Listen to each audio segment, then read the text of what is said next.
Subscribe for more update. একতলার মাঝখানে একটা দরজা, ভেতরে ঢোকা। দরজার সামনে একটা ন্যাড়া বারান্দা, রেলিং এর বালাই নেই। বারান্দা আর বাউন্ডারি ওয়ালের মধ্যে একটু খালি জমি, সেখানে কিছু শুকনো ফুলের গাছ করুণ ভঙ্গিতে দাঁড়িয়ে আছে। বাড়িটা দেখে বোঝা যাচ্ছে যে আগের মালিক এই বাড়িটাকে সুন্দর করার কোনো চেষ্টাই করেননি। সুব্রত বলে উঠলেন, ইরে ভালো না বাড়িটা? হৈমন্তী ভুরু কুচকে বলল, কলকাতা শহরে আর বাড়ি পেলে না বাবা? বাংলায় থাকতে হবে বলে কি শেষ পর্যন্ত এই ধাপধারা কমলপুর এই মানধাতার আমলের বাড়িটা কিনতে হলো? স্টেশন ওয়াগন থেকে লাগেজ নামাতে নামাতে সুব্রত বললেন, কমলপুর মোটেই ধাপধারা নয় ম্যাডাম, রীতিমতো যাকে বলে সাব ডিভিশনাল টাউন। কি নেই বলতো এখানে? স্কুল, কলেজ, হাসপাতাল, সিনেমা, কলকাতায় যা যা পাওয়া যায় তার সবই এখানে পেয়ে যাবি। কিন্তু তোর কলকাতায় এরকম মিষ্টি হাওয়াটা পাবি না। সুমিত বলল, আমার কিন্তু জায়গাটা বেশ ভালো লাগছে রে দিদি। চারিদিকে কত গাছপালা, আমাদের রায়পুরের মতো ন্যাড়া ন্যাড়া নয়। দেখ কিরকম ফাঁকা ফাঁকা। সানসেটটা দেখলি? দারুণ না? চুপ কর, তুই গাছপালা দেখছিস? এখানে বাবা মা একা একা কি করে থাকবে সেটা ভেবে দেখেছিস? আরে একা থাকাটা কোনো ব্যাপারই নয়। সারাটা জীবন তো আমরা একাই থেকে গেলাম, বিশেষ করে তোদের মা। তোরা হস্টেলে, আমি ফ্যাক্টরিতে। ও তো একাই থাকতো, বন্ধুও ছিল না কেউ। কলোনির সব মহিলারাই তো হয় হিন্দি নয় মারাঠিতে কথা বলতো, যার একটাও তোর মা রপ্ত করতে পারলো না। তাই তোদের মাই তো চেয়েছিল যে রিটায়ারমেন্টের পরে পশ্চিম বাংলায় এসে থাকবো। এখানে এলে অন্তত দুটো বাংলা কথা বলে তো বাঁচবে। ইভা বললেন, আমি নয় বাংলায় কথা বলবো, আর তুমি তো বাগান করবে, তাই না? কথা বলতে বলতে সবাই ঘরের ভেতর ঢুকেছে। সুব্রত আঙুল তুলে ছোট মেয়েকে কি যেন একটা বলতে যাচ্ছিলেন, তার আগেই ইভা ঘোষণা করলেন, হৈমন্তী, তুই আর অদিতি সিঁড়ি দিয়ে উঠে ডান দিকের বড় ঘরটায় থাকবি, তার পাশের ঘরটায় আমরা থাকবো, আর বাঁ দিকের ঘরটায় থাকবে সুমিত আর চয়ন। আচ্ছা, তোমরা এখন যে যার ঘরে চলে যাও, স্নান করে নেবে। বাথরুমে কিন্তু কোনো আয়না বা বেসিন নেই।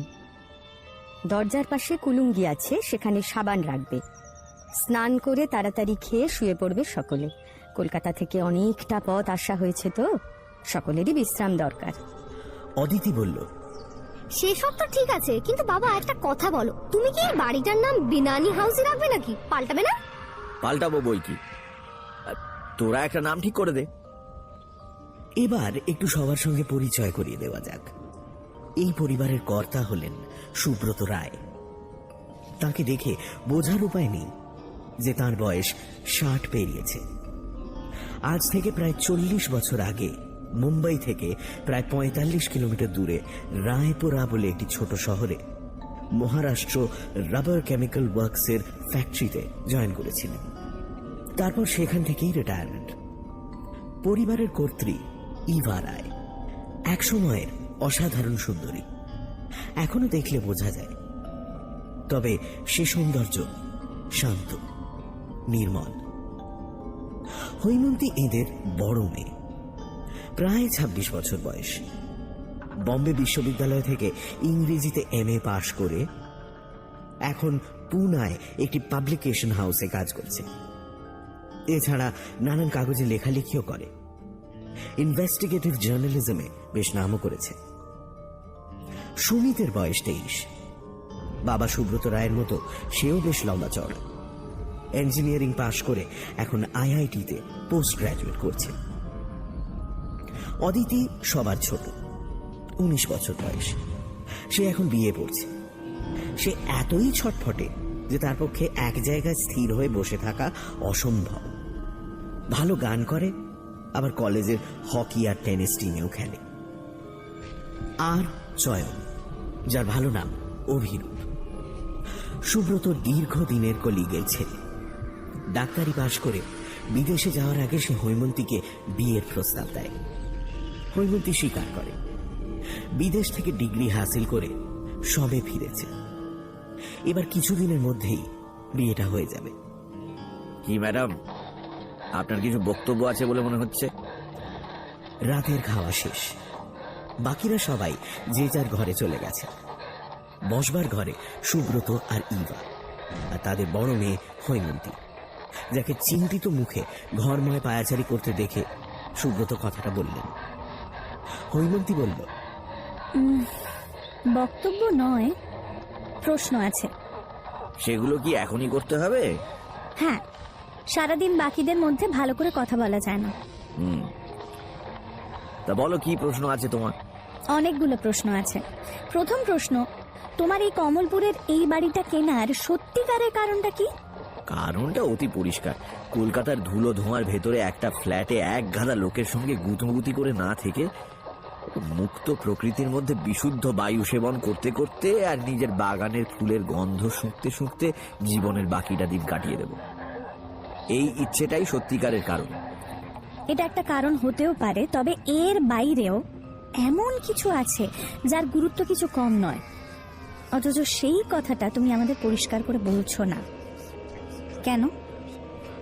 আমি যা বললাম তার বাইরেও যে কিছু আছে, আর আমি তা চেপে যাচ্ছি। তোর এরকম সন্দেহের কারণ কি? তার কারণ আমি স্পষ্ট বুঝতে পারছি যে কমলপুর তোমাদের অচেনা জায়গা নয়। তোমরা এখানে আগে এসেছো আর এই বাড়িতেই থেকেছো। তোমরা সেই কথাটা গোপন করতে চাইছো কেন? হৈমন্তীর কথা শুনে ইভা বললেন, সে তো ঠিকই, তোর বাবা এ বাড়িটা কেনার আগে এখানে বেশ কয়েকবার এসেছে, এই বাড়িতেও এসেছে। কাজেই এই জায়গাটা ওর কাছে মোটেই অপরিচিত নয়। এতে আশ্চর্য হওয়ার কি আছে? ঠিক কথা, কিন্তু মা, তুমি তো আসোনি। তাহলে এ বাড়ির আনাচে কানাচে কি আছে সেটা তুমি জানলে কি করে? বাবা হয়তো তোমাকে এই বাড়ির প্ল্যান দেখিয়ে কোথায় কি ঘর আছে তা বুঝিয়েছিল, কিন্তু যে বাথরুমে তুমি এর আগে কখনো ঢোকোনি, তার দরজার পেছনে যে কুলুঙ্গি নামক একটা ব্যাপার আছে যার ভেতরে সাবান টাবান রাখা যায়, তা তুমি জানলে কি করে? প্ল্যানে তো সেসব ডিটেল থাকে না। ইভা ব্যাকুল চোখে সুব্রতর দিকে তাকালেন। সুব্রত বললেন,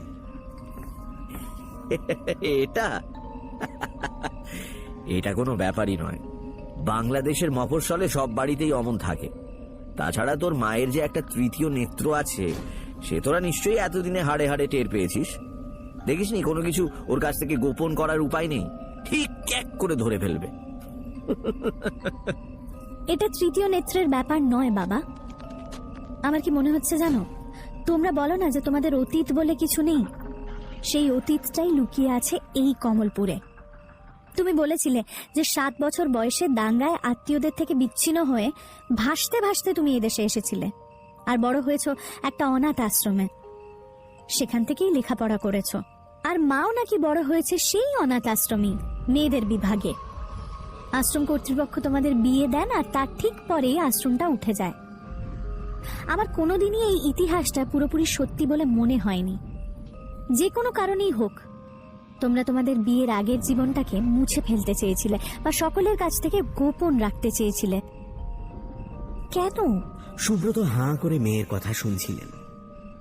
তিনি কিছু বলে ওঠার আগেই হৈমন্তী বললেন, দেখো বাবা, তোমরা এমন কোনো অপরাধ করে থাকতে পারো যার থেকে তোমাদের লুকিয়ে বেড়াতে হবে, তা আমি মরে গেলেও বিশ্বাস করতে পারবো না। কিন্তু কোথাও একটা রহস্য আছে, আমি সেটা জানতে চাই।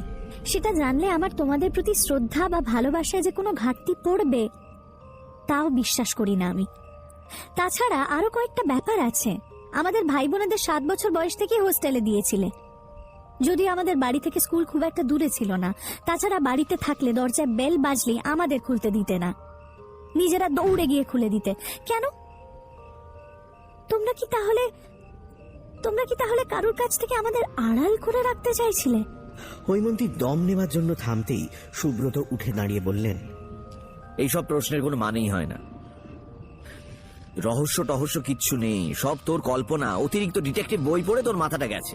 না বাবা, তুমি যাই বলো না কেন, আমি এখান থেকে যাবার আগেই কমলপুরের রহস্য ভেদ করেই যাব। 10 দিনের জন্য এসেছিস, খাবি দাবি ফুর্তি করবি, কেন এসব নিয়ে ভাবছিস বলতো? আসলে ব্যাপারটা হচ্ছে, এই কমলপুর জায়গাটা তোর খুব বোরিং লাগছে, তাই একটা উত্তেজনার খোঁজে লেগে পড়েছিস। এখন যা তো শুয়ে পড়। হৈমন্তী চলে যাওয়ার আগে বলল, তা যাচ্ছি।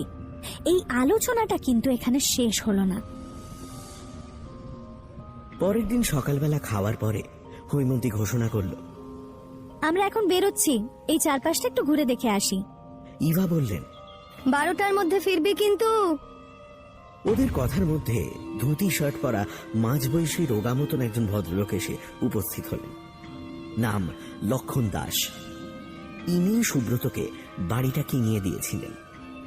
লক্ষণ একটা চেয়ার টেনে বসলেন, তারপর ইভাকে বললেন, জানেন বৌদি, দাদাকে কত হাল ফ্যাশনের বাড়ি দেখালাম, কিন্তু ওর এটাই পছন্দ, মানে এটাই চাই। বিষ্ণু বিনানি তো কিছুতেই রাজি হচ্ছিল না প্রথমে, তাই জন্যই তো এত দাম হাঁকলো, কিন্তু দাদা তাতেই রাজি হয়ে গেল। হৈমন্তী এতক্ষণ তীক্ষ্ণ দৃষ্টিতে লক্ষণকে দেখছিল। এবার বলল, আচ্ছা লক্ষণ বাবু, আমরা এখন তো শহরটা দেখতে বেরোবো, কি কি দেখবো বলুন তো? কি আর দেখবে, মানে বিশেষ কিছু তো নেই এখানে। ওই দুটো পুরনো স্কুল আছে, ওই যে বামাপদ সিংহ স্মৃতি বয়েজ হাই স্কুল আর কৃষ্ণ ভামিনী দাসী স্মৃতি হাই স্কুল, দুটোই প্রায় 100 বছরের পুরনো। এছাড়া স্টেশনের কাছে একটা মন্দির আছে, সেটাও দেখে আসতে পারো। শহরটা বেশ প্রাচীন না? তা তো বটেই, তা তো বটেই। এই কাছেই একটা নদী আছে, আজ অবশ্য তার অবস্থা বলার মতো না, কিন্তু শুনেছি বহুদিন আগে নাকি এখান দিয়ে সওদাগরদের পাল তোলা জাহাজ যেত সমুদ্রে। তখন থেকেই কমলপুর নাকি একটা বড় গঞ্জ বা ওই ব্যবসার জায়গা। এই বাড়িটার কথাই ধরো না, এটার বয়সই প্রায় 45-46 হবে। আচ্ছা, এই বাড়িটা কি বিনানীদের তৈরি? আরে না না, বিনানীরা তো মাত্র 2 বছর হলো কিনেছিল। ওদের আগে কি ছিল? ওদের আগে ছিল শঙ্কর আগরওয়াল, সেও বেশি দিন থাকেনি। তার আগে ছিল পরিতোষ ভট্টাচার্য, ওই সেলস ট্যাক্সে চাকরি করত। কলকাতায় একটা গাড়ি অ্যাক্সিডেন্টে মারা যায়। তার আগে? এই রে, তার আগে তো ঠিক জানি না। এই বাড়িটা কে তৈরি করেছিলেন? তাও জানি না। আমি বাড়ি কেনা বেচার ব্যবসাটা শুরু করেছি 10 বছর আগে, তার আগের খবর আমার ঠিক জানা নেই। আচ্ছা, এই পরিতোষ বাবুর ছেলেমেয়েরা কোথায় থাকেন আপনি জানেন? না ভাই, তা জানি না। ওর একটাই ছেলে ছিল, সে কলকাতাতে চাকরি করত। এবার তুমি বলো দেখি, এত প্রশ্ন করছো কেন? তোমার কি ধারণা আমি তোমার বাবাকে একটা বেনামি সম্পত্তি কিনিয়ে দিয়েছি? হে মা, না না, ছি ছি, আমি কোনো সন্দেহ করছি না, একটা নিছক কৌতূহল বলতে পারেন। আসলে আমি ভাবছিলাম যে এই বাড়িতে ভূত টুত আছে কিনা, তাই পুরনো ইতিহাসটা জানতে চাইছিলাম। বাবা মা একা একা থাকবেন তো, ভয় টয় না পান আর কি। আরে দূর, কি যে বলে পাগল। এই বাড়িতে ভূত থাকলে আমি কখনো দাদাকে দিয়ে কেনাতাম? তা তো বটেই। আচ্ছা, আপনি যে নদীটার কথা বললেন, সেটা এখান থেকে কত দূর? খুবই কাছে, এখান থেকে 5 মিনিটের হাঁটা পথ। আগে বোধহয় নদীটার নাম ছিল চন্দ্রা, আমরা বলি চাঁদা নদী। জায়গাটা বেশ সুন্দর, কিন্তু তোমরা ঘুরে এসো, ভালো লাগবে। যাব, তবে এখন না, আমরা প্রথমে স্টেশনে যাব। বাড়ির সামনে দিয়ে যে রাস্তাটা এঁকে বেঁকে চলে গেছে, সেটাই স্টেশনে যাবার পথ। হৈমন্তী, সুমিত, অদিতি আর চয়ন চলেছে সেই পথ ধরে। হাঁটতে হাঁটতে চয়ন জিজ্ঞেস করলো, আচ্ছা, স্টেশন কেন? হৈমন্তী বলল, আসলে স্টেশনের সঙ্গে লাগো একটা বাজার থাকে তো, যেখানে সবকিছু পাওয়া যায়। ওখানে দেখতে হবে সাইকেল ভাড়া পাওয়া যায় কিনা, তারপর 4টে সাইকেল ভাড়া করে আমরা হই হই করে ঘুরতে বেরোবো। স্টেশন পর্যন্ত যেতে হলো না, তার আগেই বাজারের মুখে একটা সাইকেলের দোকান পাওয়া গেল। সেই সাইকেল দোকানদারকে জিজ্ঞেস করে হৈমন্তী জানতে পারল যে বছর 12 আগে ওই বাড়িতে বিধানচন্দ্র বিশ্বাস নামে কেউ থাকতেন। সাইকেলের দোকান থেকে বেরিয়ে হৈমন্তী বলল, একবার স্টেশন যাব, স্টেশন মাস্টারের সঙ্গে দেখা করব। বিধানচন্দ্র বিশ্বাসের ঠিকানার জন্য কি? হ্যাঁ। এই ব্যাপারটা কি বলতো? তুই হন্যে হয়ে এই বাড়িটার ইতিহাস খুঁজছিস কেন? ভূতের কথা যেটা লক্ষণবাবুকে বললি, সেটা তো একেবারে বাজে কথা। আরে সেরকম কিচ্ছু না, নেই কাজ তো কই ভাজ। অকারণে খই ভাজার পাত্রী তো তুই নোস। যাই হোক, বাড়িটার ইতিহাস যদি জানতে চাস, কাকা বাবুকে বলে বাড়ির দলিলটা চাইলেই তো হয়। না, বাবাকে বলে লাভ নেই। আসলে আমি জানতে চাই এই বাড়িটা তৈরি হবার পরে কারা কারা এই বাড়িতে থেকেছেন, সে মালিকই হোক বা ভাড়াটেই হোক। তাহলে এক কাজ করি, চল কোর্টে যাই, সেখানে একটা উকিল ধরে সার্চ করলে কিছু একটা নিশ্চয়ই পাওয়া যাবে। কোর্টে গিয়ে এখনকার সিনিয়র মোস্ট অ্যাডভোকেটের সন্ধান পাওয়া গেল। নাম মনোরঞ্জন দত্ত, 70-এর কাছাকাছি বয়স। একজন উকিল মনোরঞ্জন বাবুর সঙ্গে কথা বলে রাখবেন যদি কোনো ব্যবস্থা করা যায়। সাইকেলগুলো জমা দিয়ে ওরা সবাই বাড়ির পথ ধরল। ঠিক হলো বিকেল বেলা ওই নদীর ধারে যাওয়া হবে। রাস্তার ওপর একটা কালভার্ট ছিল, তার ইটের তৈরি চওড়া রেলিং এর ওপর বসে হৈমন্তী কাল রাতে ওর সঙ্গে বাবার যা যা আলোচনা হয়েছে সব বলল। ওর কথা শুনে চয়ন বলল, তুই যা বললি সেটা ঠিক আছে, তবুও আমার মনে হচ্ছে তুই ঘটনাগুলোর ভুল ব্যাখ্যা করছিস। এতদিন বাদে কেউ যদি পুরনো কোনো ঘটনার ফয়সলা করতে চায়, তাহলে সেটা খুন ছাড়া অন্য কিছু হতে পারে না, কারণ একমাত্র খুনের মামলায় তামাদি হয় না। কিন্তু কাকাবাবু এরকম কোনো ঘটনার সঙ্গে জড়িত হতে পারেন সেটা আমি বিশ্বাস করি না। হৈমন্তী বলল, এটা যে খুনের কেস সেটা আমারও মনে হয় না, কিন্তু আমার দৃঢ় বিশ্বাস ইচ্ছায় বা অনিচ্ছায় বাবা এক বা একাধিক লোকের কাছ থেকে রায়পুরায় লুকিয়েছিল। আমি চিরকাল দেখে এসেছি, আমরা যখন বাড়িতে থাকতাম বাবা মা আমাদের দরজা খুলতেই দিত না। বাবা বলতো আমরা যেন কখনো কোনো অপরিচিত লোকের সঙ্গে কথা না বলি। মাঝে মাঝে প্রশ্ন করতো কেউ আমাদের ফলো করছে কিনা। কারাটে ক্লাসে ভর্তি করিয়েছিল, পড়াশোনায় ফাঁকি দিলেও ওই ক্লাসে ফাঁকি দেওয়ার কোনো উপায় ছিল না। যাই হোক, আমি এই রহস্যের সমাধান করেই ছাড়ব। এখন তোরা বল, তোরা আমার সঙ্গে আছিস কি না? আমরা ছিলাম, আছি এবং থাকবো। বলতে বলতেই ওদের সামনে একটা কালো রঙের অস্টেন A40 প্রচুর ধুলো উড়িয়ে এসে দাঁড়ালো। পেছনের দরজা খুলে নেমে দাঁড়ালেন উকিল মনোরঞ্জন দত্ত। চারজন তাড়াতাড়ি উঠে দাঁড়ালো। ভদ্রলোক বললেন, আজ তোমাদের কোর্টে দেখলো, তোমাদের খুবই উদ্বিগ্ন দেখাচ্ছিল। তোমরা নাকি আমার সঙ্গে দেখা করতে চাইছিলে। Any problem? না না, সেরকম কিছু না। আসলে আমরা সকলে গতকাল এখানে এসেছি, বুঝলেন। বাবা ওই চ্যাটার্জি পাড়ার বাড়িটা, বিনানি হাউস, ওটা কিনেছেন। আমরা ফিরে যাব, বাবা মা এখানেই থেকে যাবেন। কিন্তু কতগুলো কারণে আমার মনে হচ্ছে যে বাড়িটাতে একটা কোনো গন্ডগোল আছে। বাবা অবশ্য পাত্তা দিচ্ছেন না, কিন্তু আমরা খুব একটা নিশ্চিন্ত হতে পারছি না। আপনি তো এই শহরে বহুদিন আছেন, চেনেনও সবাইকে, তাই জানতে চাইছিলাম যে ওই বাড়িতে কোনো অপঘাত মৃত্যু বা কোনো অস্বাভাবিক ঘটনা ঘটেছে কিনা। সেরকম কিছু হয়েছে বলে তো শুনিনি। ওই বাড়ির বাসিন্দাদের মধ্যে পরিতোষ মারা যায় অ্যাক্সিডেন্ট, তবে সে তো কলকাতায়। আর বিধান ছিল, ওর স্ত্রী মারা যায়, সেও দীর্ঘ অসুখের পরে। এছাড়া আর কোনো ঘটনা আমার জানা নেই। আর মাস্টার মশাইয়ের ছোট ছেলে যে নিরুদ্দেশ হয়েছিল, সে খুব সম্ভবত মারা যায়নি, হয়তো এখনো সে বেঁচেই আছে। আমার ধারণা সে তার বাবার সঙ্গে ঝগড়াঝাঁটি করে বাড়ি থেকে বেরিয়ে সাধু টাধু হয়ে গেছে। হৈমন্তীর গলাটা কেঁপে উঠল। সে বলল, এই এই নিরুদ্দেশের ব্যাপারটা কি স্যার?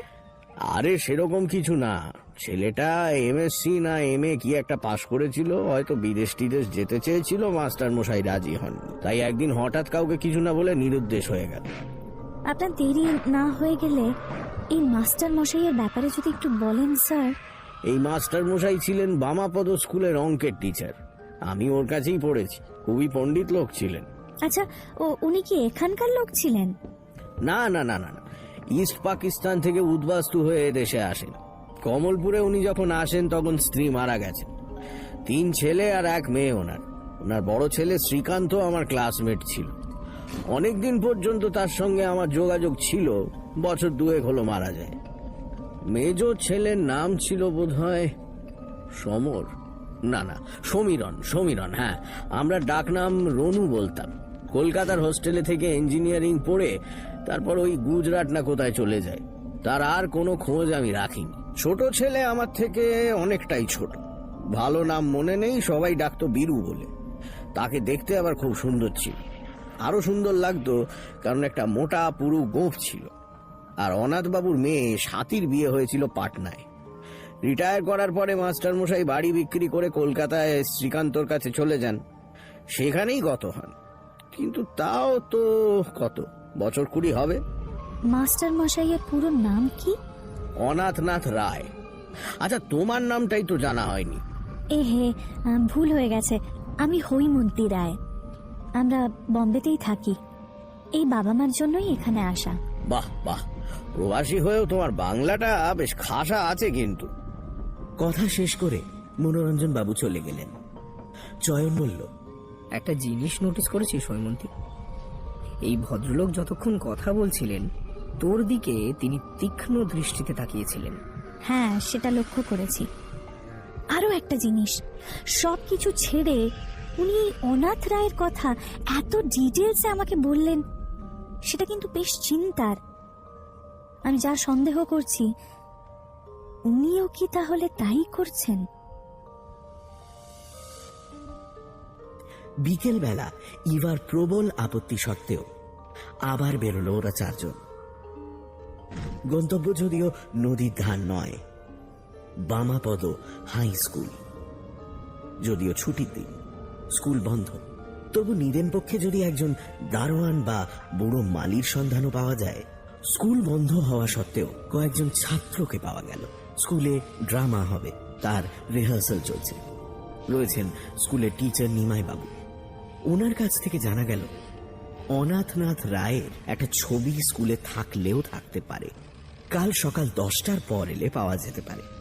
সেদিন রাতে হৈমন্তী বাকিদের দোতলায় পাঠিয়ে দিয়ে বাবা মার ঘরে গেল। সুব্রত জিজ্ঞেস করলেন, কি মিস মার্পল, আপনার অনুসন্ধান কতদূর এগোলো? কিছু পেলেন? পেয়েছি অনেক কিছু। যেমন? যেমন এই বাড়িটা বানিয়েছিলেন জনৈক অনাথনাথ রায়। এই আমরাও যেমন রায়, তিনি বামাপদ হাই স্কুলে অঙ্ক পড়াতেন। অত্যন্ত একরোখা শক্তিশালী পুরুষ। তার 3 ছেলে, 1 মেয়ে। ছেলেরা হলো কানু, রুনু আর বীরু। কানু আর রুনু খুব সম্ভবত মারা গেছেন, বীরু জীবিত।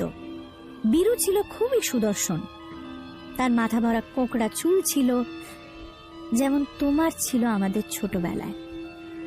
আর তার ট্রেডমার্ক ছিল নাকের নিচে মোটা গোঁফ, যা তোমার নেই। সেটা না থাকলে তাকে চেনা কঠিন হতো। সেই গোঁফে নাকি তাকে খুব হ্যান্ডসাম দেখাতো। কথা শেষ করেই হৈমন্তী চট করে ইভার দিকে তাকালো। ইভার মুখে একটা আশ্চর্য মিষ্টি চাপা হাসি। তিনি আর চোখে সুব্রতের দিকে তাকালেন, যেন তিনি কোনো সুদূর অতীতের খুব প্রিয় একটি ছবি মনে করার চেষ্টা করছেন। সুব্রতকে কিন্তু উদ্বিগ্ন দেখাচ্ছিল। কাঁপা কাঁপা হাতে সিগারেটে টান দিয়ে বললেন, তুই এই অনাথ রায়ের বংশপত্রিকা নিয়ে গবেষণা করে কি আনন্দ পাচ্ছিস কে জানে। আর এই যে কানু আর রনু মারা গেছে, সেটা তোকে কে বললো? কেউ না, এটা আমার অনুমান। কানু জ্যাঠা আর রুনু জ্যাঠা বেঁচে থাকলে তুমি ওদের ছাড়া একাই এখানে আসতে কিনা সন্দেহ আছে। আচ্ছা, তুমি নিরুদ্দেশ হয়েছিলে কেন বাবা? কিসের জন্য? কি সব বাজে বাজে কথা বলছিস তুই? বাজে কথা নয় বাবা, শোনো, তুমি যে বলো তোমাদের রেফারেন্স বলে কিছু নেই, আমার মনে হয় সেটা সত্যি নয়। তোমাদের অতীত অবশ্যই আছে। আমার ধারণা যে সেটার সঙ্গে একটা কোনো দুঃখের ইতিহাস মিশে আছে। আমরা সবাই যদি সেই দুঃখের ইতিহাসটা মুছে ফেলতে পারি, তার চেয়ে আনন্দের আর কিছুই হবে না বাবা। যদি সেরকম কিছু থেকেও থাকে, সেটা তোরা মুছতে যাবি কেন? সেটা আমাদের ব্যাপার, আমরাই করব। আমাদের ব্যাপার? তার মানে মাও আছে এর মধ্যে, তাই তো? কিভাবে বা কেন আছে সে প্রশ্ন করছি না, কারণ তুমি উত্তর দেবে না। কিন্তু এটা বুঝতে পেরেছি যে এই কাজটা করতেই আজ প্রায় 40 বছর বাদে তুমি এখানে ফিরে এসেছো। দূর পাগল, কোথাও কিছু নেই, যা খুশি তাই বলে যাচ্ছিস। আর একটা কথা কি জানিস, এই কেঁচো খুঁড়তে গেলে সাপ বেরিয়ে পড়তে পারে, তখন সামলাতে পারবি তো? পারবো বাবা, সাপটা মেরে ফেলবো। জীবনটা অত সোজা নয় রে। যাকে অনেক রাত হলো, শুতে যা। পরদিন সকালে চারজন প্রথমে বামাপদ হাই স্কুলে গিয়ে হাজির হলো। তখন মাঠে কেউ নেই, দরজা জানলাও বন্ধ, শুধু একটা ক্লাসরুমের দরজা খোলা। ভেতরে নিমাই বাবু বসে রয়েছেন। তার সঙ্গে কথা বলে অনাথনাথ রায়ের একটি ছবি দেখতে পেল ওরা। তারপর ওরা সবাই স্কুল থেকে বেরিয়ে এসে স্কুলের পাশে রাস্তার ধারে নিউ গ্র্যান্ড হোটেল নামে একটি চায়ের দোকানের বেঞ্চিতে বসল।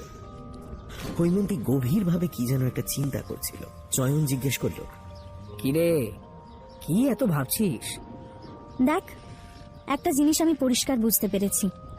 এখানে এমন কিছু একটা ঘটেছিল যার আতঙ্ক বাবা আর মাকে সারা জীবন তাড়া করে বেরিয়েছে। এমন কিছু একটা ঘটেছিল যার জন্য ওদের এখান থেকে চলেও যেতে হয়েছিল, হয় একসঙ্গে নয় আলাদা আলাদা। আমার ধারণা ওদের কোনো ভয়ঙ্কর ষড়যন্ত্রের শিকার হতে হয়েছিল। সম্ভবত কোনো মারাত্মক অপরাধের বোঝা চাপিয়ে দেওয়া হয়েছিল ওদের ওপরে। আজ 40 বছর বাদে সেই অন্যায়ের মুখোমুখি হতে এসেছে ওরা। ঠিকই বলেছিস তুই, কিন্তু গুরুতর কোনো অপরাধের পেছনে থাকে হয় টাকা পয়সা, নয় সুন্দরী মেয়ে, নয়তো খুন। এর কোনোটাই কাকাবাবু বা কাকিমার প্রতি কখনোই প্রযোজ্য হতে পারে না। ঠিক কথা। দেখ, আমি নিশ্চিত যে বাবা অনাথনাথ রায়ের ছোট ছেলে, যে আজ থেকে 37-38 বছর আগে নিরুদ্দেশ হয়ে গেছিল। সে যদি 22-23 বছর বয়সে এমএসসি পাশ করে থাকে, তাহলে আজ তার বয়স 60, যেটা বাবার বয়সের সঙ্গে মিলে যাচ্ছে। এও আমরা জেনেছি যে ছেলে নিরুদ্দেশ হওয়ার ফলে অনাথনাথ রায় ছেলের ওপর রেগে গেছিলেন, কিন্তু দুঃখিত হননি। তবে কি সেই ছেলে একগুঁয়ে বাবার সঙ্গে ঝগড়া করে চলে গেছিল? আর এই গোটা ব্যাপারটার মধ্যে মাকে আনতে হলে বলতে হয় যে বাবা মাকে বিয়ে করতে চেয়েছিল। গোড়া ব্রাহ্মণ অনাথনাথ রাজি হননি, তাই পলায়ন। কিন্তু সেরকম হলে কেউ না কেউ আমাদের সেটা বলতো। এরকম একটা রগরগে ব্যাপার কেউ সহজে বলে না। হ্যাঁ, কিন্তু কিছুর সঙ্গেই তো খুনটাকে আনা যাচ্ছে না প্লটে। সেটাই তো, কয়েকটা সুতো আলগা হয়ে রয়েছে, কিন্তু সেগুলোকে একটার পর একটা গাঁথা যাচ্ছে না কিছুতেই। যদি একজন কাউকে পাওয়া যেত, মনোরঞ্জন বাবু ছাড়া। হ্যাঁ, ওনার কাছে না যাওয়াই ভালো। আমার মনে হয় উনি কিছু একটা আন্দাজ করেছেন। কথা বলতে বলতে হৈমন্তী চায়ের দোকানের মালিকের কাছে গেল। তার কাছ থেকে একজনের সন্ধান পাওয়া গেল। শরৎ কুণ্ডু, 80-র কাছাকাছি বয়স, কিন্তু মাথা এখনো পরিষ্কার, স্মৃতিশক্তি খুব প্রখর। আশেপাশে খোঁজ করে শরৎ কুণ্ডুর বাড়ির ঠিকানা পাওয়া গেল। তার কাছ থেকে যা জানা গেল তা এই: 1947-এ উদ্বাস্তু হয়ে এখানে আসেন অনাথনাথ রায়। কমলপুরে তিনি আসেন 1949-এ। মাঝের 2 বছর তিনি থাকতেন এখান থেকে কিছুটা দূরে, হরিজীবনপুর গ্রামে। এই গ্রামের জমিদার রামানন্দ সিংহর কাছারিতে অ্যাকাউন্টেন্ট ছিলেন তিনি। তারপর রামানন্দ ওকে বামাপদ হাই স্কুলে নিয়ে আসেন। এই সিংহ পরিবারের টাকাতেই চলত স্কুলটা। কমলপুরে চলে আসার পরেও অনাথনাথের সঙ্গে সিংহ পরিবারের যোগাযোগ ছিল বহু বছর। প্রায়ই ছুটিতে কিংবা পুজোর সময় অনাথবাবু সপরিবারে হরিজীবনপুরে যেতেন। রামানন্দ সিংহর স্ত্রী মারা যান অনেক আগে। তার একটি মাত্র মেয়ে ছিল, নাম রানী। তারপর 1967 কি 68 সালে ঘটে সেই ঘটনা। রামানন্দ নাকি ডাকাতের হাতে খুন হন, আর তার একমাত্র মেয়ে, যার নাম ছিল খুব সম্ভবত রানী, সে এই খুনের দৃশ্য সহ্য করতে না পেরে পাগল হয়ে যায়। তখন রামানন্দ বাবুর প্রাইভেট সেক্রেটারি বৃন্দাবন বা বিনু চৌধুরী সেই মেয়েকে রাঁচিতে রেখে যায়। সেখানেই সেই মেয়ে মারা যায়। বিনু চৌধুরী সেই কথাই রটিয়েছিল, তবে লোকে নাকি অন্য কথা বলে। কেউ বলে ডাকাতির ঘটনাটা বিনু চৌধুরীরই সাজানো, তারই ভাড়াটে লোকেরা রামানন্দকে খুন করে তার মেয়েকে তুলে নিয়ে যায়। কেউ বলে রামানন্দকে তার মেয়ে কোনো কারণে পাগল হয়ে গিয়ে গুলি করে, যদিও সত্যি মিথ্যে কেউ জানে না। তবে সেই ঘটনার পরে ওই মেয়েটাকে আর দেখা যায়নি। পুলিশ কোনো তদন্ত করেনি, কারণ পুলিশ তখন বিনু চৌধুরীর হাতের মুঠোয়। দোকানে সাইকেল জমা দিয়ে 4 জন বাড়ির দিকে হাঁটছিল। চয়ন বলল, ছবিটা বেশ পরিষ্কার হয়েছে বলে মনে হচ্ছে না? হৈমন্তী চিন্তিত ভাবে বলল, বেশ পরিষ্কার না হলেও কিছুটা তো হয়েছে। তবে প্রশ্ন এখনো রয়েছে। এক, মা যদি রামানন্দ সিংহের মেয়ে হয়, তাহলে বাবা তাকে নিয়ে অজ্ঞাতবাসে গেল কেন? বিনু চৌধুরীর হরিজীবনপুরের লোকাল থানার উপরে ইনফ্লুয়েন্স থাকতে পারে, কমলপুরেও কি ছিল? আর 2, মা আমাদের বাড়িটার খুঁটিনাটি জানলো কি করে? সন্দেহ নেই যে মা এ বাড়িতে আসতো, কিন্তু কেন? অদিতি বলল, আজ রাতটা ভালো করে ঘুমিয়ে নে, দেখবি কাল ঠিক উত্তর পেয়ে যাবি। মনোরঞ্জন বাবু বললেন, এই যে চার মূর্তি, ভালো আছো তো? হৈমন্তী বলল, হ্যাঁ হ্যাঁ, আপনার সঙ্গে আরেকটু কথা ছিল। সেদিন আপনার কাছে অনাথ রায়ের কথা শুনে আমার তার প্রতি কৌতূহল আরো বেড়ে গেছে। ওর সম্পর্কে আরো কিছু যদি জানা যেত। তো বেশ, তো এক কাজ করো, কাল বিকেলে বামাপদ স্কুলে চলে এসো 5টা নাগাদ। আমি ওখানে যাব স্কুল কমিটির একটা মিটিং অ্যাটেন্ড করতে। মিটিং এর শেষে তোমাদের সঙ্গে আড্ডা দেওয়া যাবে। আর আমার ফোন নাম্বার আর বাড়ির ঠিকানাটা লিখে রেখো, হ্যাঁ? যদি কোনো অসুবিধা হয় আমাকে জানিও। বিকেলবেলা ওরা 4 জন নদীর ধারে বেড়াতে গেল। ঘাটের সিঁড়ির ওপর বসে হৈমন্তী বলল, আমাদের একবার হরিজীবনপুর যেতেই হবে জানিস। যদিও বাইরের লোকের কাছে জমিদার বাড়ির অন্দর মহলের কথা সবাই বলতে চাইবে না, তবু চেষ্টা করে দেখতে হবে। রাতে সবাই শুতে গেলে যথারীতি বাবা মা মেয়ের কনফারেন্স হলো। হৈমন্তী এখনো পর্যন্ত যা ইনফরমেশন জোগাড় করেছে সবটাই বাবা মাকে বলল। রামানন্দ আর তার মেয়ের কথা, রামানন্দর খুনের কথা শুনে ইভা চোখ বুজে বসে পড়ল। তার মুখে একটা তীব্র যন্ত্রণার অভিব্যক্তি।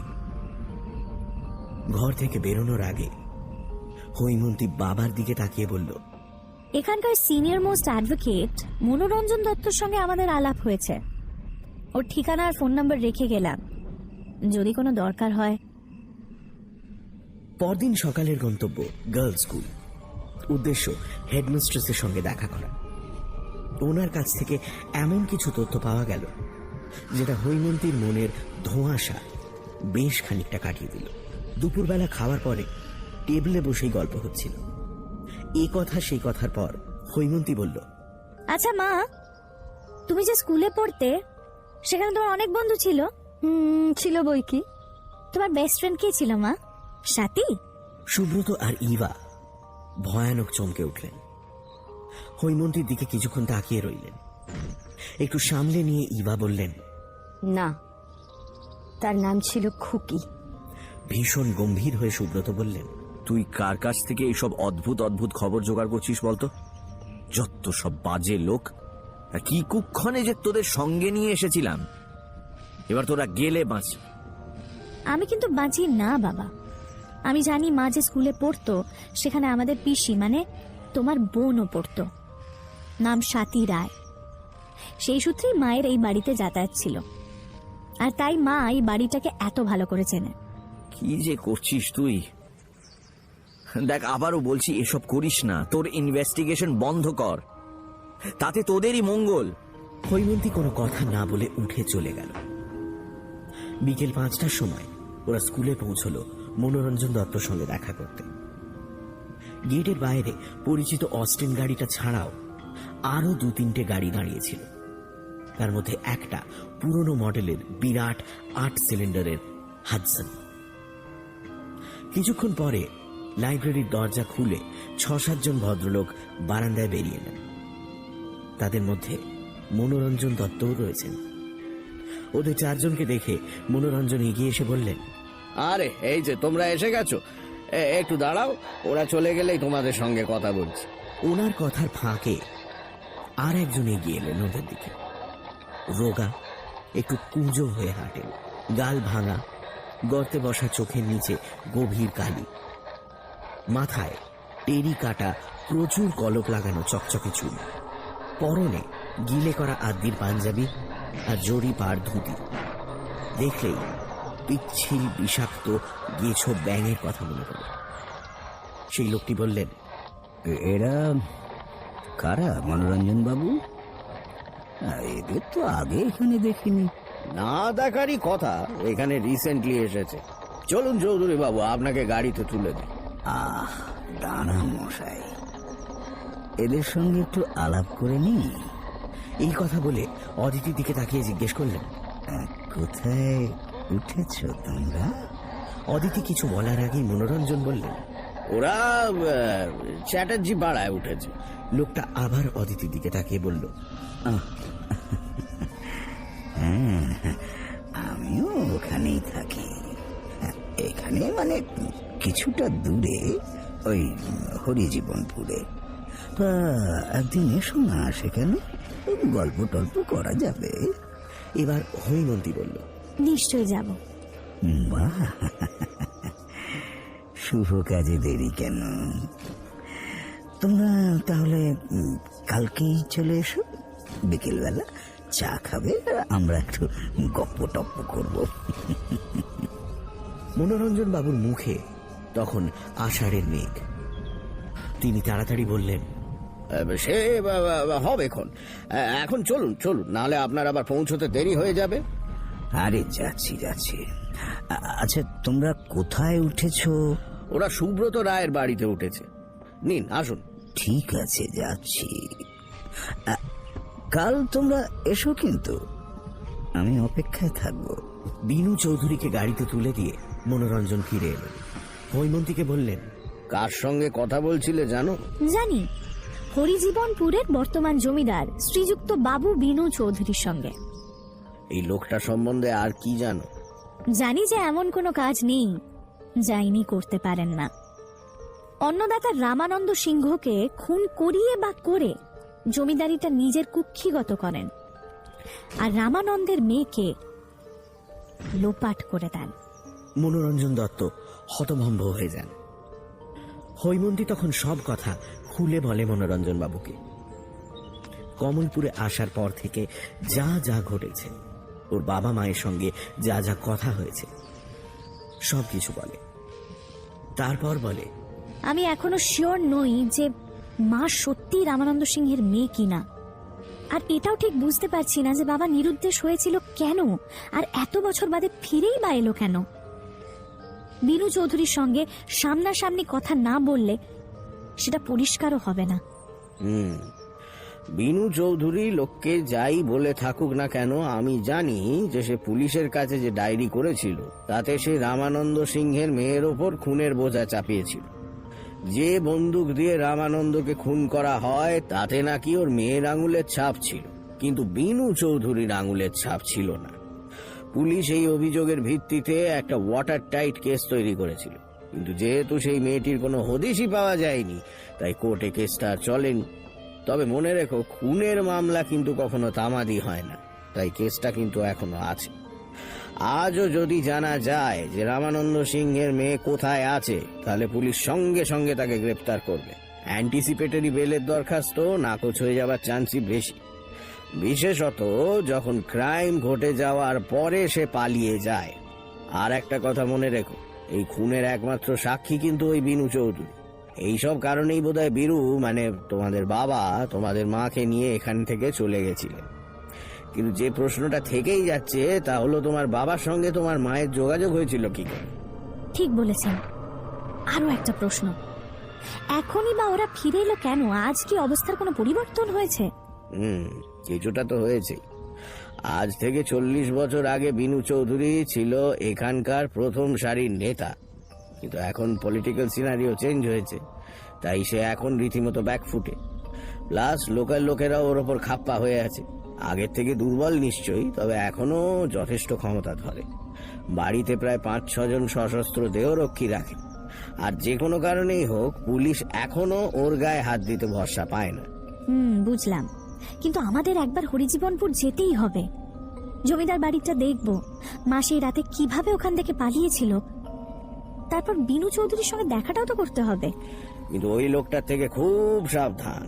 তোমাদের সঙ্গে বিকেলে দেখা করবে বলেছে, কিন্তু তোমরা একটু তাড়াতাড়ি হরিজীবনপুরে যেও। ওখানে গিয়ে কালীকৃষ্ণ চক্রবর্তীর সঙ্গে দেখা করো। ওখানকার পঞ্চায়েতের একজন হোমরা চোমরা। আমার রেফারেন্স দিও। তবে তোমাদের পরিবারের কথা ডিটেলসে বলার কোনো দরকার নেই। কোনো সমস্যা হলে কালীকে বলবে সঙ্গে সঙ্গে যেন আমাকে ফোন করে। বাকি যা ব্যবস্থা করার আমি করব। আপনাকে যে কি বলে ধন্যবাদ দেব। কি যে বলো, তোমরা পুচকে পুচকে ছেলে মেয়ে সব এত কিছু করছো, আমি বুড়ো মানুষ হয়ে এইটুকু সাহায্য করব না? আচ্ছা, আর একটা কথা, বীরুকে বলবে কাল দুপুরবেলা সে যেন তোমার মাকে নিয়ে আমার বাড়িতে চলে আসে। আমি কাল কোর্টে যাব না, তোমাদের খবরের আশায় বাড়িতেই থাকবো। ঠিক আছে? All the best. হৈমন্তীরা বেরিয়ে এলো ওখান থেকে। ফিরতে রাত হল। সুব্রত অত্যন্ত চিন্তিত মুখে বারান্দায় পায়চারি করছিল। ওদের দেখে নেমে এল। হৈমন্তী বাবাকে সব কথা জানাল। ওরা বিনু চৌধুরীর সঙ্গে দেখা করতে যাবে শুনে সুব্রত বাবু ভীষণ রেগে গেলেন। এদিকে হৈমন্তীও নাছোড়বান্দা। এইসব তর্ক বিতর্কের মধ্যে ইভা কিন্তু শান্ত। বাবা মেয়ের তর্কের মাঝে তিনি আচমকা সুব্রতকে বললেন, শোনো, তুমি ওদের যেতে দাও। ওরা তো ওদের অধিকারের বাইরে কিছু করছে না। সবাই অবাক হয়ে ইভার দিকে তাকাল। সবচেয়ে অবাক হলেন সুব্রত। ইভা বলে চলল, শোন হৈমন্তী, তোকে কয়েকটা কথা বলি। আমার বাবার জীবনের শেষ কটা দিনের কথা। মা মারা যাবার পর থেকেই বাবা খুব চুপচাপ হয়ে গেছিলেন। সব দায়িত্ব দিয়েছিলেন ওই বিনু চৌধুরীকে। তারপর একটা সময় বুঝতে পারলেন যে বিনু তার সঙ্গে বিশ্বাসঘাতকতা করছে, সব টাকা পয়সা সরাচ্ছে। বুঝতে পেরে যতটা রেগে গেছিলেন, দুঃখ পেয়েছিলেন তার চেয়ে অনেক বেশি। হৈমন্তী বলল, তারপর একদিন ডেকে বললেন আমাকে সব কথা। সব শেষে বললেন, আমি একটা ডায়েরি রাখতে শুরু করেছি, তাতে সবকিছু লিখে রেখে যাচ্ছি। এটা আমার দেয়াল আলমারির ভেতরের চোরা কুঠুরিতে রাখা থাকবে। তারপর বাবা বললেন, কাল বিনুকে সব কাগজপত্র নিয়ে আসতে বলেছেন। যদি কোনো গোলমাল হয় তাহলে বিনুকে তক্ষুনি বের করে দেবেন। তখন যদি সে বাবার কোনো শারীরিক ক্ষতি করার চেষ্টা করে, তাহলে আমি যেন ওই ডায়েরিটা বের করে সোজা রমারঞ্জনের কাছে চলে যাই। রমারঞ্জন আমাদের পুরনো লোক, সব ব্যবস্থা করে রেখেছে। সেই ডায়েরিটা এখন কোথায় মা? বোধহয় ওখানেই রাখা আছে। আমি যত দূর জানি বিনু ওটার অস্তিত্বের কথা জানতই না। চোরাকুঠুরিটা বের করব কি করে? দোতলার সিঁড়ি দিয়ে উঠে সামনের করিডোরের শেষ ঘরটা ছিল বাবার শোবার ঘর।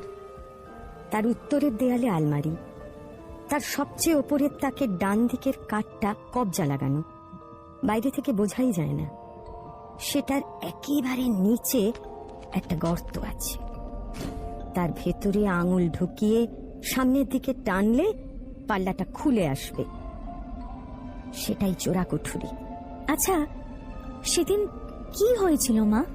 প্রশ্নটা শুনে ইভার মুখটা হঠাৎ গভীর যন্ত্রণায় কেমন যেন উদ্ভ্রান্ত হয়ে গেল। মাথা নিচু করে কোনো মতে চোখের জল আটকে তিনি বললেন, আমার মনে নেই, আমার কিচ্ছু মনে নেই, কিচ্ছু না। সুব্রত তাড়াতাড়ি উঠে গিয়ে ইভার কাঁধ দুটো ধরে দাঁড় করিয়ে দিলেন। তারপর বললেন, হ্যাঁ হ্যাঁ, ওর কিচ্ছু মনে নেই। আর কথা নয়, এবার চলো চলো তো, ওপরে চলো। দোতলার সিঁড়ি দিয়ে উঠতে উঠতে সুব্রত একবার পেছনে ফিরে বললেন, তোরা পারবি, ঠিক পারবি। পরদিন সকাল। সিনেমার ক্লাইম্যাক্সের মতো এক্সাইটমেন্ট সবার মধ্যে। হৈমন্তী, অদিতি, সুমন আর চয়ন বেরিয়ে পড়ল হরিজীবনপুরের উদ্দেশ্যে। ঠিক হলো দুপুরবেলা সুব্রত আর রিবা চলে যাবেন মনোরঞ্জন দত্তর বাড়িতে। হরিজীবনপুরের বাস স্ট্যান্ডে নেমে ওরা রিক্সা নিয়ে প্রথমে গেল কালী কৃষ্ণ চক্রবর্তীর কাছে। হৈমন্তী নিজের পরিচয় দিল সাংবাদিক হিসেবে। হৈমন্তীরা বিনু চৌধুরীর বাড়িতে 4টে নাগাদ যাবে। 6টার মধ্যে কাজ শেষ হয়ে যাওয়ার কথা, কিন্তু যদি 6টার পরেও হৈমন্তীদের কাছ থেকে কোনো খবর না পান, তাহলে কালীকৃষ্ণবাবু তার লোকজন নিয়ে ওখানে যাবেন। জানতে চাইবেন ওরা এখনো বেরোচ্ছে না কেন। কালীকৃষ্ণ নিজের পরিচয় দেবেন ওদের আত্মীয় হিসেবে। যদি বিনু চৌধুরী কোনো গোলমাল করে, তাহলে তখনই ওকে হাতে নাতে শায়েস্তা করা যাবে। কালীকৃষ্ণর সঙ্গে কথাবার্তা শেষ করে ওরা রমারঞ্জন বাবুর খোঁজে বেরোল, যার সঙ্গে রমানন্দ ইভাকে দেখা করতে বলেছিলেন। খোঁজ পাওয়াও গেল। বৃদ্ধ রমারঞ্জনকে নিজেদের পরিচয় দিতে তিনি প্রথমে কিছুতেই বিশ্বাস করতে পারছিলেন না। হৈমন্তী সব কথা খুলে বলার পর রমারঞ্জনের কাছ থেকে জানতে চাইল যে যদি বিনু চৌধুরী তাদের আটকে রাখতে চায়, তাহলে সেটা কোথায় হতে পারে, আর সেখান থেকে পালানোর কি উপায় আছে। সমস্ত সলা পরামর্শ শেষ করে, সমস্ত ইনফরমেশন জোগাড় করে ওরা বেরিয়ে পড়ল। এবার বাঘের ডেরায় যাবার পালা। আর দেরি নেই। 3:30 নাগাদ ওরা রওনা দিল বিনু চৌধুরীর বাড়ির উদ্দেশ্যে। সেই রিক্সাওয়ালাই ওদের নিয়ে গেল, যাদের রিক্সায় ওরা হরিজীবনপুর বাস স্ট্যান্ড থেকে কালীকৃষ্ণর বাড়িতে গেছিল। রিক্সাওয়ালারা বিনু চৌধুরীর স্বরূপ জানে, মহিলাদের প্রতি তার কুনজরের কথাও জানে। ঠিক হলো ওরা জমিদার বাড়ির কাছেই অপেক্ষা করবে। কোনো গোলমাল দেখলে লোকজন জোগাড় করে ঢুকে পড়বে। জমিদার বাড়ির গেটের সামনে একজন ইউনিফর্ম পরা বন্দুকধারী দারোয়ান 4 জনকে দেখে গেটে তালা খুলে দিল। ওরা বাড়িটার সামনে দাঁড়িয়ে চারদিক ভালো করে দেখে নিল। বাড়িটা লম্বাটে, সামনে এক সারি থাম আর তার পেছনে চওড়া বারান্দা। দোতলার বারান্দায় ঢালাই লোহার ব্রিটিশ আমলের কারুকার্য করা রেলিং। বারান্দার পেছনে খড়খড়ি পাল্লার 10-12টা দরজা। ডান দিকে চওড়া শ্বেত পাথরের সিঁড়ি দোতলায় উঠে গেছে। বাড়িটার সামনে বাঁধানো চত্বর। বাঁ দিকে একটা আম কাঁঠালের বাগান। ডান দিকে বাড়ির পেছনে যাওয়ার রাস্তা। তার পাশে ফুলের বাগান আর কতগুলো লম্বা ঝাউ গাছ। আম বাগানের ভেতর দিয়ে একটা টিনের চালের একতলা বাড়ি, বোধহয় বডিগার্ডদের রাস্তা। হৈমন্তী নিচু গলায় বলল, বারান্দার বাঁদিক ঘেঁষে ওই বিশাল লম্বা নিম গাছটা দেখছিস সুমিত? দেখ, ওটা কিন্তু খুব ইন্টারেস্টিং। ঠিক। তুই কি বলতে চাইছিস যে মা ওই গাছটা দিয়ে নেমে পালিয়েছিল? না, সেটা অসম্ভব। হৈমন্তীর পেছন পেছন সবাই দোতলার বারান্দায় উঠল। অতিথিদের আসতে দেখে বিনু চৌধুরী উঠে দাঁড়ালেন। পরনে লাল ড্রেসিং গাউন, নীল আর সাদা স্ট্রাইপড পাজামা। মুখে অত্যন্ত বেমানান চুরুট। মুখে একগাল হাসি নিয়ে বললেন, আরে এসো এসো এসো, আরে কে আছিস? 4টে চেয়ার দিয়ে যা। বলা মাত্র দুটো গুন্ডা মার্কা লোক 4টে কাঠের চেয়ার এনে দিল। তাদের পিঠের ওপর আড়াআড়ি ভাবে স্ট্র্যাপ দিয়ে বাঁধা দুটো আগ্নেয়াস্ত্র। সবাই বসলে কথাবার্তা শুরু হলো। হৈমন্তী বলল যে সে পুনার সাংবাদিক। বাংলার পুরনো জমিদার বাড়ি নিয়ে প্রবন্ধ লেখার জন্য তার ম্যানেজমেন্টের অনুমতি নিয়ে এসেছে শুনে বিনু চৌধুরী কিছুটা চিন্তিত হয়ে পড়লেন। আর চয়ন যে বম্বের একজন বিখ্যাত হাসপাতালে কর্মরত বিলেত ফেরত ডাক্তার, সেটা শুনে যেন পুলকিত হলেন। পরিচয় পর্ব শেষ হলে বিনু চৌধুরী জিজ্ঞেস করলেন, হ্যাঁ, তোমাদের পরিচয় তো পেলাম, এবার বলো তো তোমার বাবার নাম কি, তিনি কি করেন? হৈমন্তী বলল, আমার বাবার নাম সুব্রত রায়, বম্বেতে চাকরি করতেন। এখন রিটায়ারমেন্টের পরে কমলপুরে বাড়ি কিনে থাকতে এসেছেন। বটে, তা এই কমলপুরে কেন? উনি শহরের বাইরে থাকতে চেয়েছিলেন। ওর এক বন্ধু এই জায়গাটার খবর দিয়েছিলেন। এই জায়গাটা ওর খুব পছন্দ হয়েছে। হ্যাঁ বেশ। কোথায় তোমাদের বাড়ি? চ্যাটার্জি পাড়ায়। সবাই বাড়িটাকে বিনানি বাড়ি বলে। আচ্ছা, তোমাদের মায়ের নাম কি? ইভা, ইভা রায়। মিথ্যে কথা। তোমাদের মায়ের নাম রানী। আমি অনেকদিন আগে রানী নামের একটা মেয়েকে চিনতাম। তোমার বোনকে অবিকল তার মতো দেখতে। কি ঠিক বলেছি তো? সে জাগে জাগে, তোমরা একটু বসো, আমি তোমাদের চায়ের ব্যবস্থা করে আসছি। বলেই হন হন করে সিঁড়ি দিয়ে নিচে নেমে গেলেন। চয়ন ফিসফিস করে বলল, এটা কি রকম হলো? হ্যাঁ, কাউকে ডেকে চায়ের কথা বললেই তো হতো। হৈমন্তী গম্ভীর মুখে বলল, কি হলো বুঝতে পারলি না? ঠিকানাটা পেয়ে গেছে। এখন কমলপুরের লোক পাঠাচ্ছে বাবা মাকে ধরে আনবার জন্য। আশা করি বাবা মা বাড়িতে নেই, এতক্ষণে মনোরঞ্জন বাবুর কাছে চলে গেছে। বারান্দা থেকে দেখা গেল বিনু চৌধুরীর গাড়িটা বাড়ির পেছন থেকে এসে গেট দিয়ে বেরিয়ে গেল। একটু বাদেই বিনু চৌধুরী হাসি হাসি মুখে দোতলায় উঠে এলেন। হৈমন্তী বলল, কি কমলপুরে গাড়ি পাঠালেন মাকে ধরে আনবার জন্য? কিন্তু কোনো লাভ হবে না যে, কারণ আমরা বেরোনোর সঙ্গে সঙ্গে বাবা মা কলকাতায় চলে গেছে। কিসব কেনাকাটা করার আছে না, তাই। বিনু চৌধুরীর মুখের হাসিটা মিলিয়ে গেল। গম্ভীর মুখে বললেন, বাহ বাহ বাহ, এত কিছু বুঝেও গেলে। বাবা মা যখন বেরিয়েছেন তখন ফিরবেন নিশ্চয়ই। আমার লোক অপেক্ষা করবে। ওরা যতক্ষণ না আসছে ততক্ষণ তোমাদের এখানেই থাকতে হবে। সেটা বোধহয় সম্ভব হবে না। ওরা রাত করে ফিরবে, ততক্ষণ তো আমরা এখানে বসে থাকতে পারবো না। শেয়ালের মতো দাঁত বের করে হাসলেন বিনু চৌধুরী। বললেন,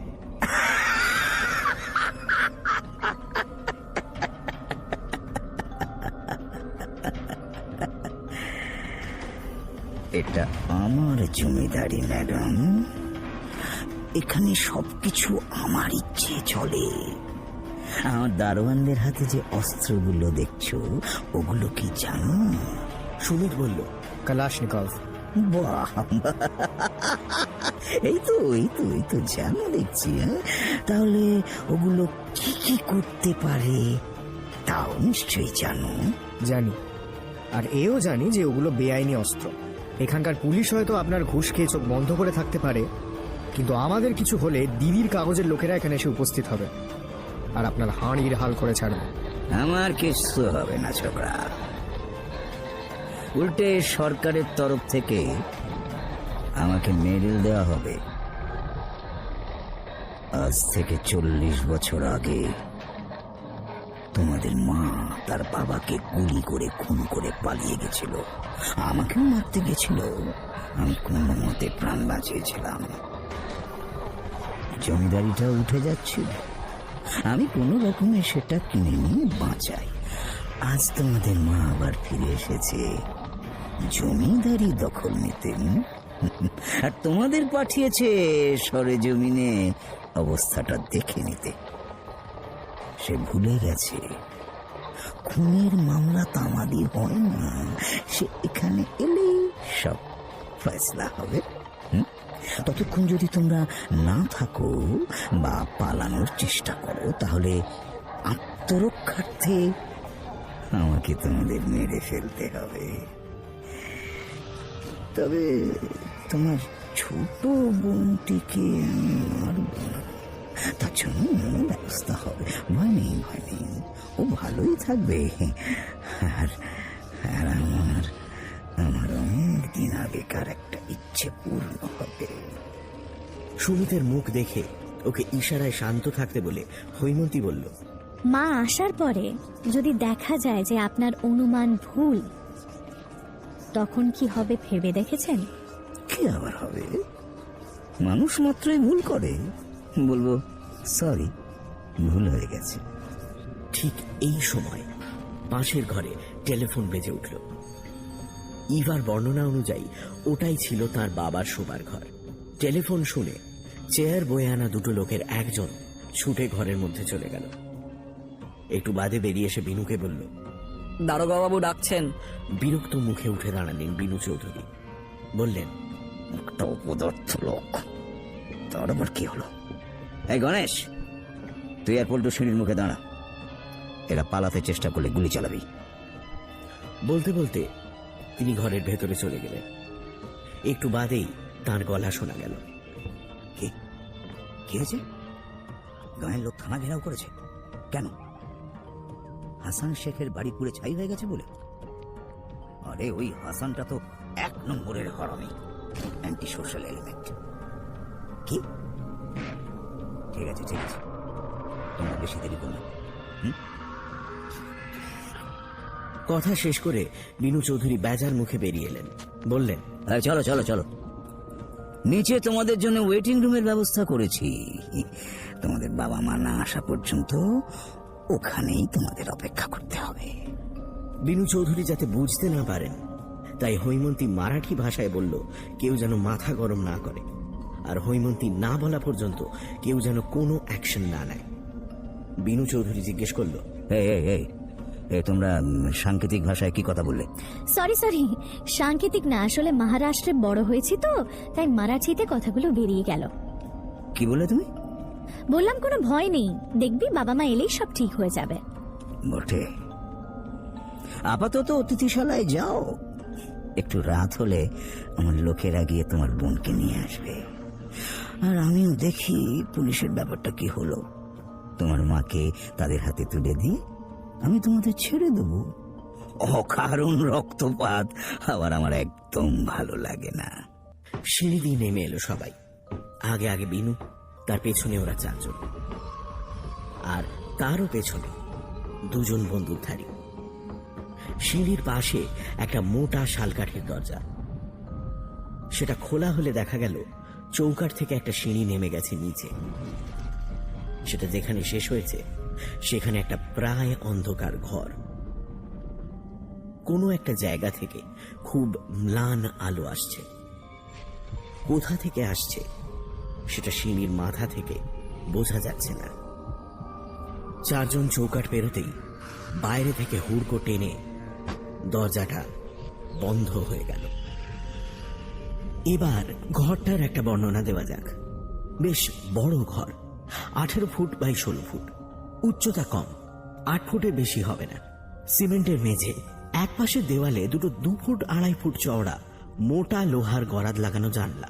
ঘরের অন্য পাশে একটা 4 ফুট ব্যাসের কুয়ো, 1.5 ফুট উঁচু একটা দেওয়াল দিয়ে ঘেরা। কুয়োর তলাটা ঘন অন্ধকার। হৈমন্তী চারদিক দেখে নিয়ে বলল, সুমিত, জানলা দিয়ে দেখ তো কিছু দেখা যাচ্ছে কিনা। সুমিত গলা বাড়িয়ে দেখে বলল, সামনে একটা পোড়ো বাগান আছে, ঝোপঝাড়ের পেছনে একটা মরচে ধরা লোহার শিটের গেট, গেটের গায়ে হুড়কো লাগানো। সেটা বন্ধ আছে, তবে তালা দেওয়া কিনা সেটা বুঝতে পারছি না। লোকজন কেউ আছে?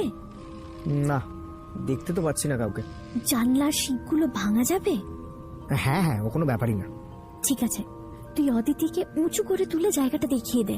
অদিতি, সব জায়গাটা ভালো করে দেখে নে, যাতে কম আলোতেও গেটটা খুঁজে পেতে অসুবিধা না হয়। তারপর আমাদের পরবর্তী অ্যাকশনের প্ল্যানটা বানাতে হবে।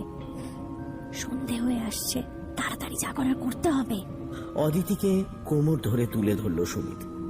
সব দেখে শুনে অদিতি বলল, গেটটা ছোট আছে রে দিদি, তালা দেওয়া থাকলেও ফট করে টপকে বেরিয়ে যাব, বাইরে কোনো লোকও নেই। আস্তে আস্তে বাইরে আলো কমে এলো। হৈমন্তী বলল, শোন, প্ল্যানটা হলো, সুমিত, প্রথমে জানলার শিকগুলো খুলে নিয়ে অদিতিকে তার ভেতর দিয়ে বাইরে বের করে দিবি। অদিতি, বাগানের গেট টপকে বাইরে গিয়ে রিক্সা নিয়ে সোজা কালীকৃষ্ণ বাবুর বাড়ি চলে যাবি। তারপর তিনি যা করবার করবেন। আর মনোরঞ্জন বাবুকে ফোন করে বাবা মাকে বলে দিবি সবাই আমরা ঠিক আছি, চিন্তার কোনো কারণ নেই। আমি তোকে বাইরে পাঠিয়েছি ফোন করবার জন্য, ঠিক আছে? ঠিক আছে। অদিতি, বেরিয়ে যাবার 10 মিনিট বাদে আমরা খুব চেঁচামেচি জুড়ে দেবো, এই বলে যে ও কুয়ে ঝাঁপ দিয়েছে।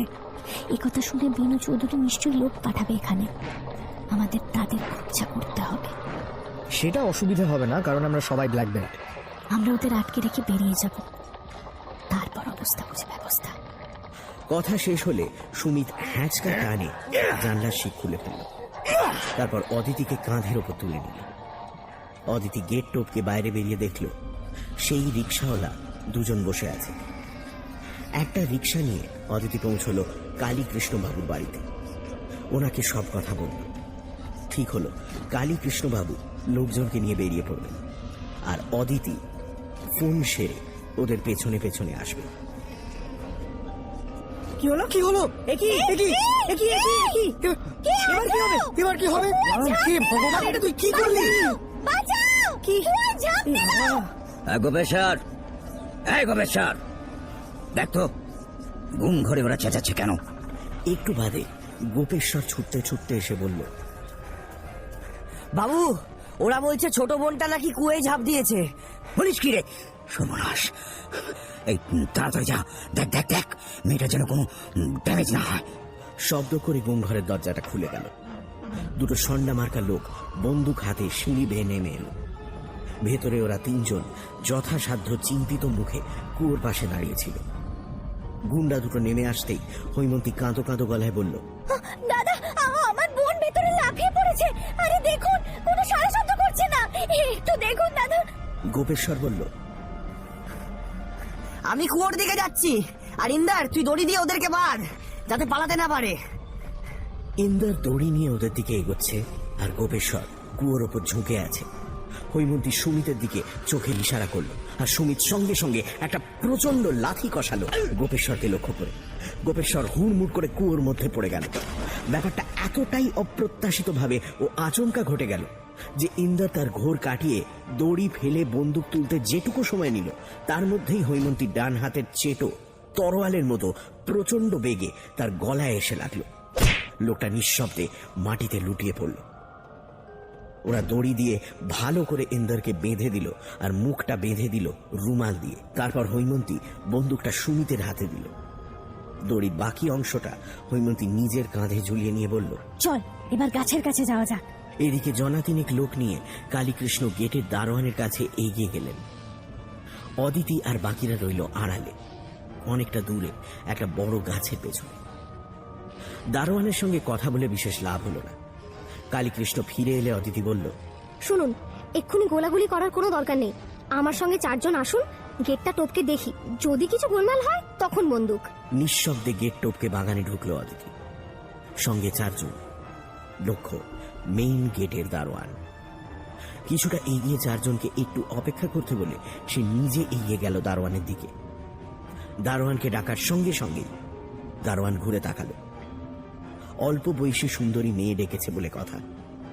দারোয়ানটা অশ্লীল হেসে এগিয়ে আসতেই সজোরে একটা লাথি চালালো অদিতি। অদিতির স্নিকারটা একটা এক্সপ্রেস ট্রেনের গতিতে গিয়ে লাগলো দারোয়ানের সোলার প্লেক্সিসে। সে গাঁক করে একটা শব্দ করে নিঃশ্বাস নেবার আপ্রাণ চেষ্টায় মাটিতে পড়ে গেল। বাকি 4 জন এগিয়ে এলো। তারপর দারোয়ানের মুখ হাত পা বাঁধা হলো। অদিতি দারোয়ানটার কোমর থেকে চাবির রিং বের করে দৌড়ে গেল গেটের দিকে। গেট খুলে কালীকৃষ্ণবাবু আর তার দলবল ঢুকে পড়ল ভেতর। ইতিমধ্যে বারান্দার গা ঘেঁষে ওঠা নিম গাছটার নিচে এসে জড়ো হয়েছে 3 জন, হৈমন্তী, সুমিত আর চয়ন। হৈমন্তী সুমিতকে ইশারায় গাছে উঠে বারান্দায় যেতে বলল। নিচে গোলমাল শুনে ঘর থেকে বেরিয়ে এলেন বিনু চৌধুরী। উঠোনে তখন একদল গ্রামের লোক, আর তাদের আগে অ্যাসল্ট রাইফেল হাতে অদিতি আর কালীকৃষ্ণ। নিজের চোখকে বিশ্বাস করতে পারছিলেন না বিনু চৌধুরী। কিছুক্ষণ নির্বাক হয়ে ব্যাপারটা বোঝবার চেষ্টা করলেন। তারপর হুঙ্কার ছাড়তে যাবেন এমন সময় টের পেলেন তার ঘাড়ের কাছে কিছু একটা সুরসুর করছে। কি সেটা বোঝার আগেই সুমিত বলে উঠল, আপনার ঘাড়ের কাছে যেটা রয়েছে সেটা একটা বন্দুকের নল, তাই কোনো রকম চালাকি করার চেষ্টা করবেন না। আপনার বডিগার্ডদের বলুন বন্দুক ফেলে দিতে, নইলে আপনার মাথাটা গুলি করে ঝাঁঝরা করে দেবো। এরপরে বিনু চৌধুরী আর কোনো কথা বলতে পারলেন না। এদিকে উত্তেজিত গ্রামবাসী তখন চিৎকার করছে, ওকে আমাদের হাতে তুলে দিন, পুলিশে দিয়ে লাভ নেই, বেটা ঠিক ছাড়া পেয়ে যাবে, একে আমরাই শেষ করবো। কালীকৃষ্ণ বাবু এগিয়ে এলেন। হৈমন্তীকে জিজ্ঞেস করলেন, এটাকে নিয়ে কি করবেন, কিছু ভেবেছেন? একেবারে যে কিছু ভাবিনি তা নয়, শুধু একটা জিনিস খুঁজে বের করতে হবে। আপনারা সবাই একটু শান্ত হন, আমাদের একটু সময় দিন, আপাতত একে পাহারা দিন, আমরা এক্ষুনি আসছি। ওরা 4 জন কালীকৃষ্ণ বাবুকে নিয়ে জমিদারের শোবার ঘরে ঢুকল। দেওয়ালে আলমারির চোরা কুঠুরিটা খুঁজে পেতে অসুবিধে হলো। ভেতর থেকে বেরোলো একটা ধুলো মাখা মোটা হলদে কাগজের বড়সড় খাম। 40 বছর বাদেও সেটা প্রায় অক্ষত রয়েছে, পোকায় কাটতে পারি। তার ভেতর থেকে বেরোলো একটা এক্সারসাইজ খাতা। খাতাটার পাতায় পাতায় ঝকঝকে কালিতে রামানন্দ সিংহ নিজের জীবনের শেষ কটা দিনের কথা লিখে গেছেন। কিভাবে বিনু চৌধুরী তার সর্বনাশ করার জন্য ষড়যন্ত্রের জাল বুনেছে, কিভাবে বিশ্বাসঘাতকতা করে চলেছে। এইসব কিছুর মধ্যে নিচে গাড়ির আওয়াজ শোনা গেল। একটা নয়, দুটো। একটা পুলিশের আর অন্যটায় মনোরঞ্জন দত্ত, সুব্রত আর ইভা। একতলার বারান্দায় জড়ো হলো সবাই। এসডিপিও শ্রীকুমার নন্দী গভীর মনোযোগের সঙ্গে ডায়েরিটা পড়লেন। তথ্য প্রমাণ যা আছে তাতে বিনু চৌধুরীর বিরুদ্ধে কেস সাজানো কঠিন নয়। হৈমন্তী নন্দীবাবুর কাছ থেকে পারমিশন নিল ডায়েরিটার একটা জেরক্স করাবে বলে। এর পরের আলোচনা বসলো মনোরঞ্জন বাবুর বাড়িতে। মনোরঞ্জন ছাড়াও উপস্থিত ছিলেন এসডিপিও সাহেব, কালীকৃষ্ণ, সুব্রত, ইভা আর ওরা 4 জন। হৈমন্তী রামানন্দ সিংহের ডায়েরিটা খুলে বসল। ডায়েরির শেষ প্যারাগ্রাফটা সবচেয়ে ভয়ঙ্কর। হৈমন্তী পড়তে শুরু করল। কিছুদিন যাবৎ আমি যে পিস্তলটা দিয়া রানীকে বন্দুক চালানো শিখাইতেছিলাম তাহা পাইতেছি না। রানীকে সন্দেহ করি না, কারণ আজ পর্যন্ত সে কিছুই হারায়নি। 2 দিন আগে বিনু আমাকে বলিয়াছিল যে আমি যদি রানীর সহিত তাহার বিবাহ দেই, তাহা হইলে আমার জমিদারিও বাঁচিবে, আমিও বাঁচিব। আমি সেই প্রস্তাব ঘৃণা ভরে প্রত্যাখ্যান করিয়াছি। তবে কি সেই আমার পিস্তল হস্তগত করিয়াছে এবং আমাকে হত্যা করিবার মতলব আঁটিতেছে।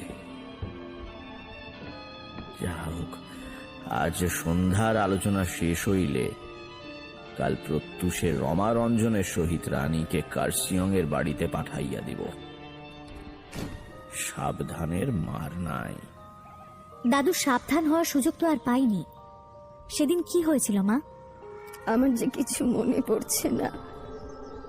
এতদিন ধরে যা ভুলে থাকার চেষ্টা করে এসেছি তা আজ মনে করতে পারছি না। মনোরঞ্জন বললেন, তোমাকে যে সব কথা মনে করতেই হবে। তুমি চুপ করে থাকলে এই মামলা দাঁড়াবে কি করে? তোমার সাক্ষ্যটাই এই খুনের সবচেয়ে বড় প্রমাণ। অনেক অনুনয় বিনয় অনুরোধের পর ইভা বললেন, বেশ, তোমরা যখন বলছো দেখছি চেষ্টা করে। ঘর জুড়ে নিস্তব্ধতা।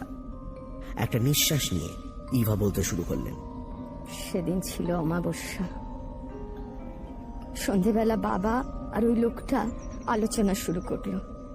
রাত বাড়লে বাবা আমাকে খেয়ে নিয়ে শুতে যেতে বললেন। আমি প্রথমে রাজি হইনি, কিন্তু বাবা জোর করেই বললেন যে ওর আরো কিছুক্ষণ সময় লাগবে, আমি যেন শুয়ে পড়ি। আমি তাই খেয়ে নিয়ে পাশের ঘরে আমার বিছানায় শুয়ে পড়লাম। বাবার উত্তেজিত গলা আমি শুনতে পাচ্ছিলাম, কিন্তু কিচ্ছু করার ছিল না। কি কথা হচ্ছিল কিছু মনে আছে? না, অস্পষ্ট কিছু কথা। রেগে রেগে কথা বলছিলেন বাবা। তারপর কখন যেন ঘুমিয়ে পড়েছিলাম। হঠাৎ ঘুম ভেঙে গেল। মনে হলো যেন একটা জোরে শব্দ হলো। শব্দটা কিসের সেটা বুঝে ওঠার আগেই দরজায় খুটখুট করে আওয়াজ হলো।